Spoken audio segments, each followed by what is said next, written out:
Era il 29 agosto quando una tromba d'aria colpì i comuni di Arzignano e Trissino nel Vicentino e di Montecchia di Crosara nel Veronese.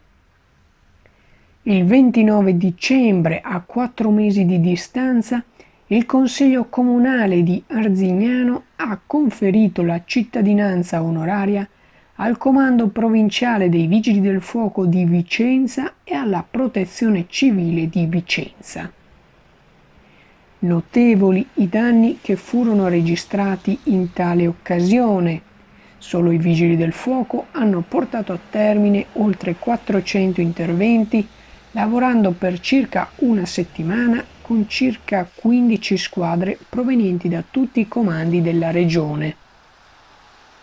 Per il prezioso aiuto reso alla città di Arzignano e per l'elevata professionalità e disponibilità dimostrate a seguito dell'evento atmosferico avverso del 29 e 30 agosto.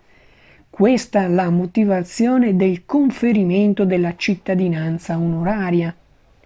A ritirare il riconoscimento sono stati il comandante provinciale dei Vigili del Fuoco di Vicenza Giuseppe Costa e il coordinatore della Protezione Civile di Vicenza ANA Francesco Antoniazzi con il presidente della sezione ANA di Vicenza Luciano Cherubin.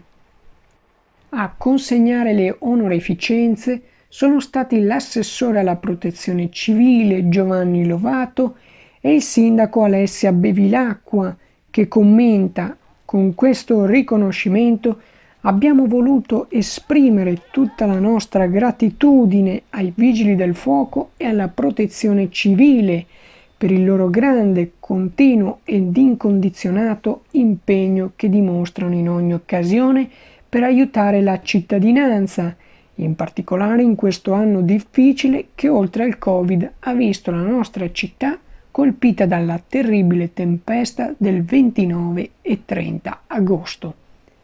Swishenbar Channel News, Arzignano.